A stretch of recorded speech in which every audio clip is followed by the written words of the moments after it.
Salam uşaqlar, bugün sizinlə Excel-də yeni funksiyalara baxacağıq. Bunlardan biri editdir, bir də network days-ə baxacağıq. Edit funksiyası nə üçün istifadə olunur? Edit funksiyası tarixdən ay sonranı və ay əvvəli hesablamaq üçün istifadə olunur. Məsələn, bizə belə bir tarix verilib 05.07.2020. Deyir ki, bundan 7 ay sonranı, 5 ay əvvəli, 5 il əvvəli və 1 il 3 ay sonranı tap. Gəlin tapaq. Yazıram bərabərdir. Edit funksiyamız budur. Edit tap. Seçirəm tariximi. Baxın, aşağıda sizə editi yazdıqdan sonra formatını göstərir ki, birinci başlama tarixini seç, yəni tarixi seç. Sonra deyir nöqtə vergül qoy və deyir neçə ay sonra istəsənsə ayı yaz. Yazıram 7 ay sonra. Vururam enter. Baxın, mənə verir ki, 7 ay sonra 05.02.2021 olacaq. Baxaq görək digər tarixdə nə olacaq? Çəkirəm aşağı 2 dəfə belə vururam, digərdə doldurulur. 5 ay əvvəli tapaq. Bərabər edit tab, tariximi seçirəm, nöqtə vergülü qoyuram. Əvvəl dediyi üçün mənfi ilə yazmalıyıq. Əvvəl mənfi ilə, mənfi 5.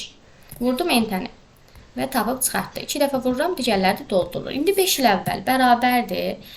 Edit tab. Tariximi seçdim. 5 il əvvəl deyirsə 1 ildə 12 ay var bilirik. Edit də bilir ki, ay sonranı və əvvəli hesablayır. 5 ildə deməli neçə ay olacaq? 60 ay. Elə demək. Yazacağım mənfi 60. Əvvəl dediyi üçün mənfidən istifadə edirəm. Enter.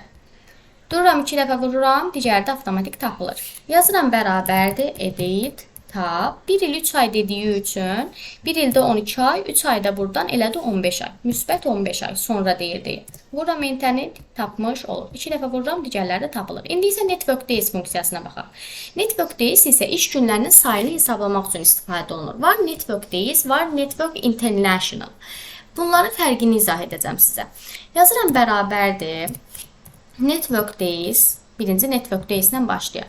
Deyir ki, sizə deyiblər ki, bu insan işə başlama tarixi budur. Gəlin onun FX-inə baxaq.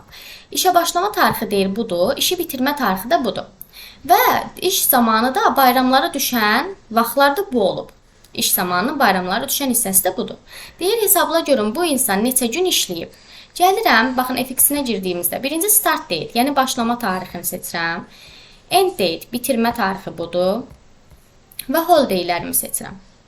Buradan bura qədər hissə. Vurdum entəni.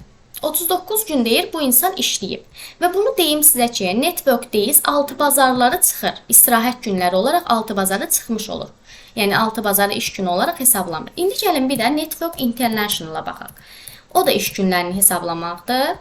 Amma network international, network days-dən bir dənə fərqi var ki, network international-da bayram olmayan günü, yəni işdə istirahət gününü özümüz seçirik. 6 bazarları hesablamır bu. Gəlin necə olduğunu göstərim. Start date-imi seçdim, nöqtə vergülümü qoydum, bitirmə tariximi seçdim, nöqtə vergülümü qoydum. Baxın, indi açılır ki, hansı günlər bu insanın həftə sonudur da, yəni istirahət günüdür.